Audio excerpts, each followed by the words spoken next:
Tonight at 5, one step toward closure. Barry Morphew is in the Chaffee County Detention Facility. Monday will mark 1 year since Suzanne Morphew was seen alive.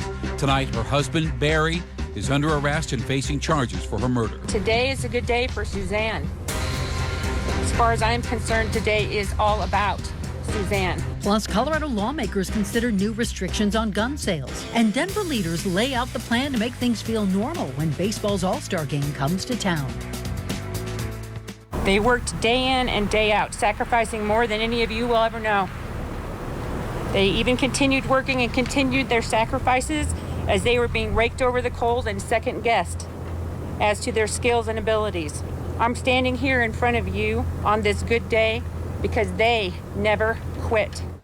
Investigators executed nearly 200 search warrants and received more than 1,400 tips about Suzanne Morphew's disappearance over the past year. And today, finally, an arrest. Suzanne was reported missing on Mother's Day last year. She went for a bike ride, never came back. Well, search crews combed Chaffee County for weeks, and then May 17th, that is 1 week after she was reported missing, Barry Morphew recorded a video pleading with his wife to come home. Oh, Suzanne, if anyone is out there that can hear this, that has you, please, we'll do whatever it takes to bring you back. We love you, we miss you, your girls need you. On May 19th, 2020, we learned the Morphew house was being held as part of the investigation. Then in July, investigators returned to the home. Both times they left without making an arrest or announcing any new information. And then the case got quiet. Suzanne's brother, Andy Mormon, organized a search party. That was in the middle of September, and they didn't make any significant findings. I am prepared for the fact that there's not going to be a good ending in this, but closure would be as good as I could ask for. And then earlier this year, Barry Morphew sold the couple's home in Maysville. His arrest today is the result of more than 4,000 hours of investigation by a special police task force. Denver7's Sloan Dickey is live in Chaffee County with the very latest. Sloan? Yeah, the big news from here today is this is no longer being looked at as a missing person investigation for Suzanne Morphew, as her husband, Barry Morphew, was arrested on first-degree murder charges. The Chaffee County Sheriff, John Breezy, did not disclose much information about the nature of the case, such as what information over the past year led to the arrest of Barry Morphew. Search teams still have not located Suzanne, given us any information. They have narrowed their search for her body. The sheriff did say that law enforcement has been collecting evidence and building their case over the past year leading up to the arrest. Today is not the day for celebration, nor does it mark the end of this investigation. Rather, it's the next step in this very difficult yet very important journey as we seek justice for Suzanne and her family. And we can confirm that Barry Morphew was arrested near Poncha Springs, which is near Salida. He's being held in the Chaffee County Detention Center, and his first court appearance is set for tomorrow at 10:30 a.m. Reporting live in Chaffee County, Sloan Dickey, Denver7. Thank you, Sloan. No one was hurt when lightning hit these oil tanks and caused a large fire in Brighton earlier today. It took crews several hours, though, to get things under control. An Aurora officer resigned after an internal affairs investigation revealed he gave methamphetamine to a woman earlier this year.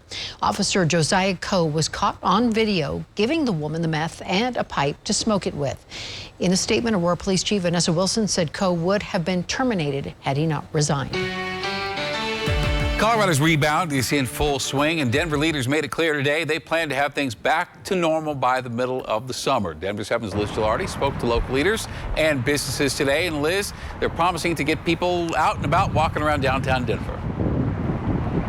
And well, you know, Shannon, over the past year, we've seen plenty of empty streets in downtown Denver. Foot traffic is beginning to pick up, and the Downtown Denver Partnership is calling on businesses to keep that momentum going by getting workers to return to the office.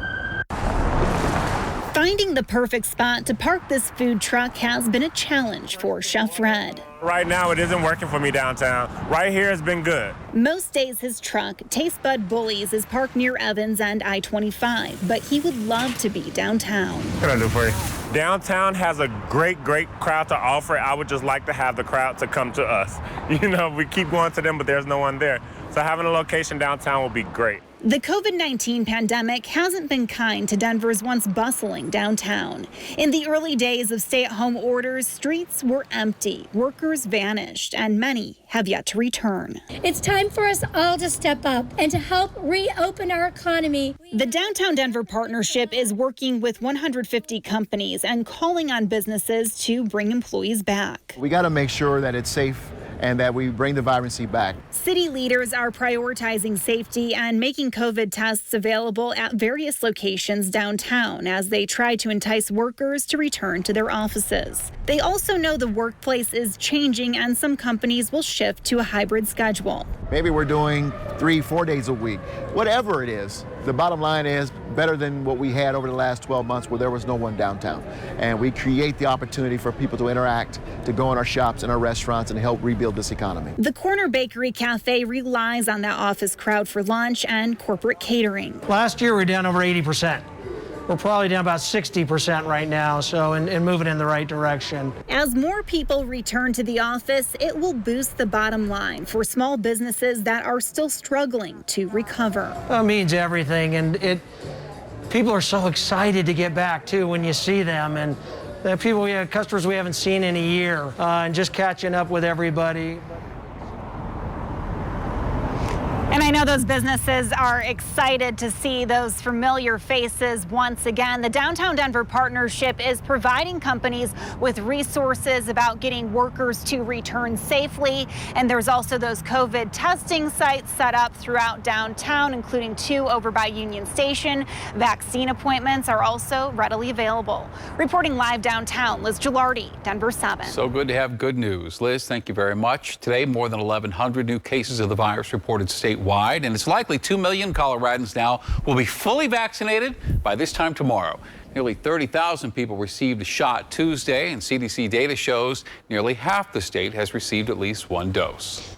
Today, a federal judge vacated the CDC's eviction moratorium, leaving many renters in limbo. The moratorium started last June, and it was designed to provide relief for renters during the pandemic. But today, a federal judge ruled that the CDC overstepped its authority by making that decision.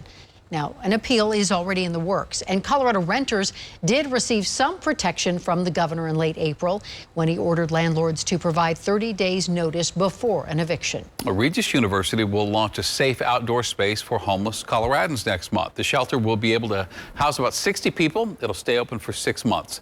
The city-sponsored Safe Outdoor Space program launched last year.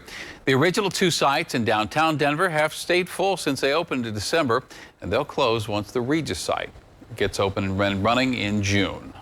The first of 3 gun bills introduced after the King Soopers shooting in Boulder is facing its first legislative test at this hour. The bill would tighten background checks in the state. Denver7 political reporter Megan Lopez spoke to people on both sides of this issue. I am excited about the announcements today. Less than 1 week after Democratic leaders unveiled a package of gun bills. I have a few witnesses who. The first one is facing its first big committee test. House Bill 1298 changes background checks in 2 ways. First, it closes the so-called Charleston loophole, which allows for a gun transfer to go through if the buyer's background check has not been cleared within 3 days. It also bans people convicted of violent misdemeanors from being able to buy a gun for 5 years.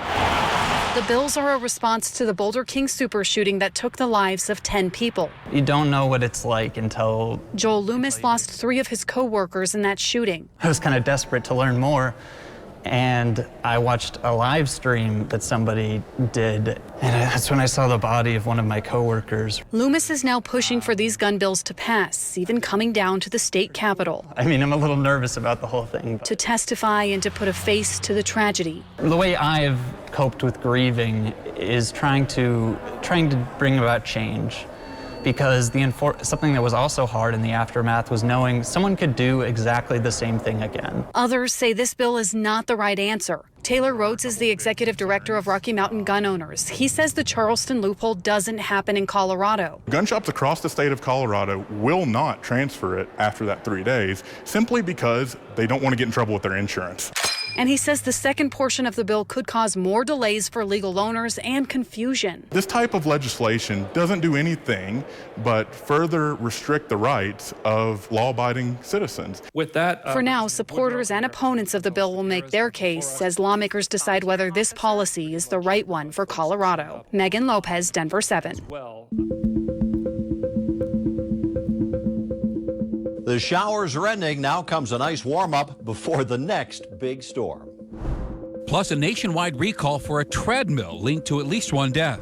And one Colorado doctor believes he can save lives by making a simple change. Instead of writing prescriptions, he's just giving patients the medicine they need. We're very, very hopeful that as COVID starts to go away, that we're going to make a real impact on the overdose crisis and the opioid crisis.